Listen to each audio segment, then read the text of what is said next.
बिस्मिल्लाहिर्रहमानिर्रहीम। अस्सलाम वालेकुम। मैं Nasir Mir PTI overseas news के प्लेटफॉर्म से हाज़िर है। आज मैं एक डिफरेंट मौजू के ऊपर बात करना चाहूँगा। हम लोग ओवरसीज़ में रहते हैं। मेरा तल्लक इंग्लैंड से है और ज़ाहिर है मेरा तल्लक पीटीआई से है। इमरान खान का एक्सपोर्टर हूँ। हम यहाँ पे प्रोटेस्ट करते हैं, रैलीज कार रैलीज निकालते हैं, इंडोर इवेंट्स करते हैं।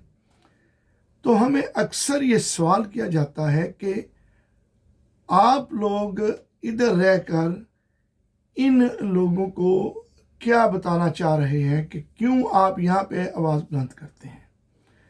अभी 3 अगस्त को खान साहब की कॉल पर लंदन के अंदर भी बहुत बड़ा मुजाहरा हो रहा है, जो कि दोपहर 3 बजे 10 डाउनिंग स्ट्रीट बाय, जो कि वज़ीर आज़म बरतानिया के घर के बाहर जो जगह है वहाँ पे बहुत बड़ा प्रोटेस्ट होगा। ये हमें कहते हैं कि यहाँ पे या अमेरिका में या यूरोप में जो बेल्जियम में, फ्रांस में आप क्यों लोग एहतजाज बुलंद करते हैं, आप इन लोगों को पाकिस्तान के मामलात में क्यों लेके आते हैं। तो ये मैं आज इसके ऊपर बात करना चाहूँगा कि हम क्यों ओवरसीज़ में हम लोग यहाँ पे मेहनत मजदूरी करते हैं, कोई कारोबार है, किसी की जॉब है, हम यहाँ पे बहुत मसरूफ़ होते हैं, हमारे पास इतना टाइम नहीं होता। रोज़मर्रा ज़िंदगी यहाँ पे बहुत मसरूफ़ है। यहाँ किसी के पास भी टाइम नहीं होता कि वो टाइम निकाले और 5-6 घंटे की ड्राइव करके दूर दराज इलाकों में जाके प्रोटेस्ट का हिस्सा बने, ह्यूमन राइट्स के ऊपर आवाज़ बुलंद करें, यूरोपियन पार्लियामेंट के बाहर जाके मुजाहरा करें, अमेरिका के अंदर वाशिंगटन डीसी के अंदर वाइट हाउस के बाहर और दूसरी जगहों के ऊपर जाके एहतजाज बुलंद करें। हमें कोई शौक़ नहीं है, हम कोई अपनी तस्वीर खिंचाने या वीडियो बनवाने के चक्कर में वहाँ नहीं जाते। हाँ, हम जाते हैं ह्यूमन राइट्स के जो वायलेशंस है, पाकिस्तान के अंदर जो लाकानूनीत है। इमरान खान साहब को 2 साल 5 अगस्त को हो जाएंगे। 2 साल के अंदर एक 6x9 के सेल में उनको रखा हुआ है। साबका वजीर आजम जिसका हक है कि उसको B क्लास दी जाए, जैसे कि साबका जितने भी बड़े लीडर जेलों में गए हैं उनको प्रॉपर जेल मैनुअल के मुताबिक ट्रीट किया गया है। लेकिन इमरान खान साहब को, उनकी बीवी को और बहुत से सीरान को वो सहूलियात नहीं दी जा रही। इमरान खान एक पॉपुलर लीडर भी है और पाकिस्तान का हीरो भी है और वो वज़ीर आज़म भी रहा है साहब का। उनको जेल के अंदर जिस तरीके से 22 घंटे रखा जाता है, अगर आप जेल मैनुअल के मुताबिक, अगर आप एक साबिक वज़ीर आज़म के राइट्स के मुताबिक, इवन दो कि आपने उनको झूठे मुकदमात में अंदर रखा हुआ है, नाहक कैद के अंदर वो पाबंद सलासल है, सॉलिटरी कन्फाइनमेंट में है, कैद तन्हाई में है, उसको किसी को मिलने नहीं दी जाता, फैमिली को, बहन भाइयों को, उसके वर्कर्स को। लेकिन लाकानूनियत यहाँ तक है कि एक जेल के अंदर कर्नल और जेल का जो सुपरिटेंडेंट है अंजम, उन्होंने नाम लेकर अब कह दिया है कि वो ये सारी ज्यादतियाँ कर रहा है। और मुझे मेरी किताबें, यार खुदा का खौफ करो, एक पढ़ा लिखा इंसान है, अगर वो बुक्स मांग रहा है, बुक्स उसको दी जाती हैं जेल में, तो जेल हुकाम उसके सेल तक बुकें भी पहुँचाते। तो अगर हम क्यों निकलते हैं, बात यह है कि मेरा आज का व्लॉग क्या है कि हम क्यों निकलते हैं, हम क्यों निकल के यूरोप में, यूके में, अमेरिका में क्यों हम रोज़ निकलते हैं, हर हफ्ते निकलते हैं, छोटी बड़ी शहरों के अंदर काले देते हैं। हमें कोई शौक़ नहीं है, हमको अपने शौक़ के लिए, फ़ोटो खिंचवाने के लिए नहीं आते। हम आपकी बगैरतियों के ऊपर आवाज़ बुलंद करते हैं, क्योंकि ह्यूमन राइट्स के ऊपर जब बात होगी तो ये लोग ह्यूमन राइट्स के चैम्पियन हैं। यहाँ पे ह्यूमन राइट्स की बहुत बड़ी तंजीमें हैं जो दावा करती हैं कि दुनिया के अंदर जितनी ह्यूमन राइट्स की वायलेशन होती हैं, हम उनको बंद करवाने के लिए किरदार अदा करते हैं। अगर पाकिस्तान में अदालतें आज़ाद हों, अगर वहाँ के इस्टेब्लिशमेंट का जो नैरेटिव है या जो उनको जिस ताकत के ज़रिए वो फैसले करवाते हैं। इवन जेल के अंदर एक कर्नल का क्या काम है? क्या जेल का जो सुप्रिटेंडेंट है उसका काम नहीं कि जेल मैनुअल के मुताबिक अपने कैदी को सहूलतें दे? अगर आप ये काम करें, अगर आप इंसाफ करें, अगर अदालतों में इंसाफ होता हो तो चंद दिन पहले 10-10 साल की सजाएं ना दी जाती नाहक तौर पर जिनके ऊपर जेली मुकदमात बनाए। और शर्म की बात यह है कि अगर आप सड़क से गुजर रहे हैं तो वहाँ पे एक जुलूस जा रहा था या प्रोटेस्ट हो रहा था, आप पास से गुजरे, आपकी तस्वीर भी उनके कैमरे में आ गई, आप भी 10 साल अंदर। तो ये कौन सा कानून है? इंसानियत की जितनी तजलील आप कर रहे हैं, जितनी मौजूदा फॉर्म 47 की गवर्नमेंट और स्टैब्लिशमेंट मिलकर इमरान खान तो नाम लेकर कह रहे हैं कि इसके पीछे आसम मनीर है। आसम मनीर साहब फील्ड मार्शल, एक हाफिज कुरान भी हैं। मुझे लगता है कि इन लोगों को अपने अंजाम की फिक्र नहीं है। तो 12 उस बात पे आता हूं कि हम क्यों निकलते हैं। हम निकलते हैं कि आप लोग पाकिस्तान के अंदर इंसाफ नहीं दे रहे। अगर पाकिस्तान की अदालतें आज़ाद हों, अगर पाकिस्तान के थाने आज़ाद हों, अगर पाकिस्तान का थानेदार आज़ाद हो कि इमरान खान के ऊपर वज़ीराबाद में गोलियां चलती हैं, वो मुकदमा दर्ज नहीं होता, वो लोग नामजद करते हैं, उन लोगों के ऊपर पर्चा नहीं होता। FIR में क्या काम है कि अगर आप किसी को नामजद करते हैं तो वो थाने का इंचार्ज उस FIR आपकी मर्जी से ना करे? ये इंसाफ है? आप थाने में जाएं, आप पर्चा दर्ज करवाएं, कोर्ट में जाएं, जो भी फैसला कोर्ट करेगी, जज करेगा।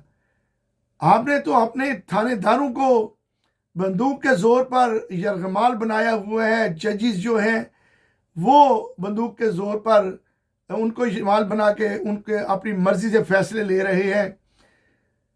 इमरान खान को अदालत में पेश नहीं किया जाता। इतना खौफ है उस शख्स से, आपको शेर बब्बर से इतना खौफ कि आपने उसकी कोर्ट के अंदर ही अदालतें लगानी शुरू कर दी हैं। तो फिर उनके जो मेन वकला हैं उनको नहीं दिया जाता। उनका तो हर हक एक कैदी का, इवन दो आपने नाहक उनको कैद किया गया है, सारे जेली मुकदमात हैं, उसके बावजूद आप उनको वकील नहीं दे रहे, उनके सियासी कारकुनों को मिलने नहीं दिया जाता, उनको बहनों को मिलने नहीं जाता। तो अगर आपको कोई शर्म हो, कोई हया हो, अगर बेशर्मी की इंतहा ना हो तो हम यह आवाज़ बुलंद ना करें।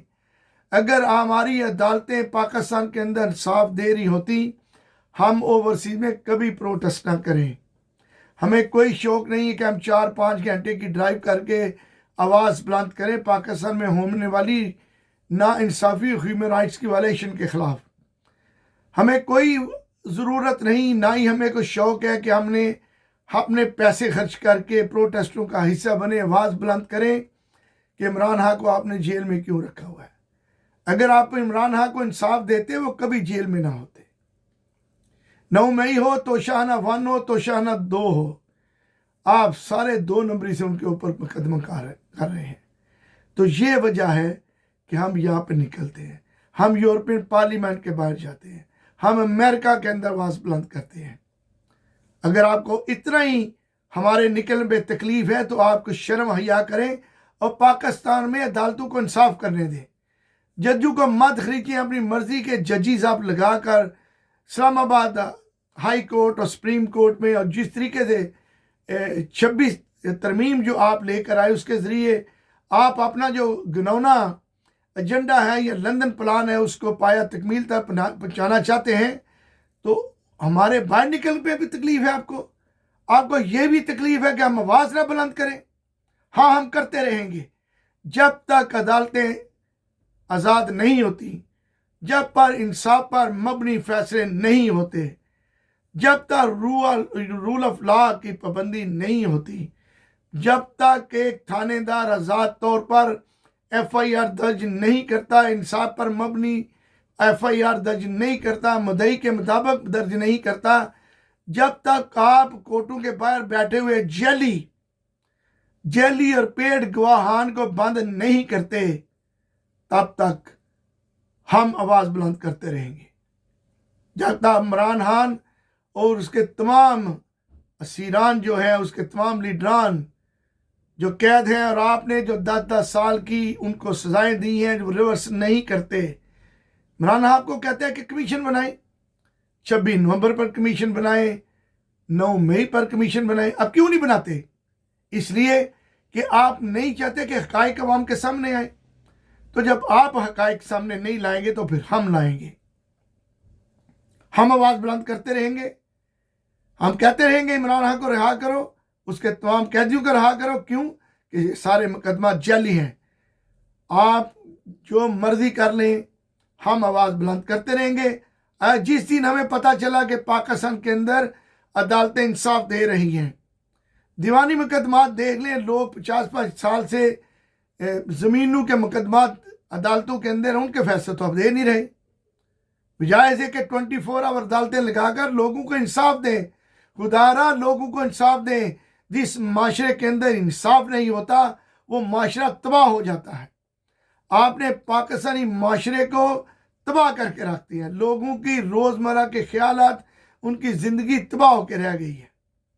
लोगों की सोच ये होगी कि दिहाड़ी कैसे लगनी है। लोग दिहाड़ी लगाने के चक्कर के अंदर हैं, क्योंकि आप बिलों के अंदर, खुराक के अंदर जिस तरीके से टैक्सी लगाकर उनके ऊपर बोझ डाल रहे हैं, और ऊपर से उनको इंसाफ भी नहीं मिलता। आप अदालतें इंसाफ दें, एस्टेब्लिशमेंट अपना काम करे। एस्टेब्लिशमेंट जो पाकिस्तान की हकीकी आज़ादी है, अदालतें आज़ाद हो, थाने आज़ाद हो, सियासतदान आज़ाद हो, आप अपना काम करें। आप सियासत में मुदाखलत मत दें। जिस दिन हमने हमेशा कहा है कि 5 फौज जिंदाबाद, 5 फौज की बात नहीं, चंद जर्नैलों की बात है। फौज हमारा एक बहुत बड़ा इदारा है, उसके ऊपर तनकीद नहीं होती, बात होती है चंद वो लोग जो उस इदारे को भी यरगमाल जिन्होंने बनाए हुए अपनी मनमानियाँ करते हैं, जो अपनी डिक्टेटरशिप के ज़रिए फौज को भी और मुल्क को भी चलाना चाहते हैं। हम उनके आवाज़ बुलंद करते हैं। जिस दिन आपने इन अदालतों को आज़ाद कर दिया, थानों को आज़ाद कर दिया, जिस दिन आपने पाकिस्तानी सियासत से मुदाखलत बंद कर दी, यकीन करें हम सबसे पहले आपके साथ खड़े होंगे। ना हमें प्रोटेस्ट की ज़रूरत रहेगी, ना हम कोई एहतजाज बुलंद करेंगे, ना मुझे ये इस तरह का वीलॉग बनाने की ज़रूरत पड़ेगी। तो यही करूँगा, अदालतें इंसाफ दें, थाने इंसाफ दें, तो हम आपके साथ हैं। हमारे लिए हर हाल में फिर भी दिल है पाकिस्तानी। हमारा दिल पाकिस्तान के साथ धड़कता है। बेशक हम ओवरसीज़ में रहते हैं, लेकिन हमारा दिल पाकिस्तान के साथ धड़कता है। हम पाकिस्तान को एक खुशहाल, आज़ाद, खुद मुख्तार मुल्क देखना चाहते हैं, जिसका ख्वाब अल्लामा इकबाल और कायदा से मैं देखा, और उसकी तकमील के लिए इमरान खान साहब ने जद्दोजहद की, 27 साल जद्दोजहद की, और जिसके लिए अवाम के लिए आज वो जेल में बैठा हुआ है। जब आप उसको इंसाफ देंगे, अदालतों के ज़रिए रिहाई देंगे, तमाम जैली मुकदमात में उसको और उसके कायदीन को, उसके वर्कर को बरी करेंगे, इंसाफ नज़र आएगा, आप अपना काम खुद करेंगे, हम आपका नारा लगाएंगे, हम सबसे पहले कहेंगे, आपके हक में बातें करेंगे। तो यही कहूँगा, इमरान खान जिंदाबाद और पाकिस्तान जिंदाबाद।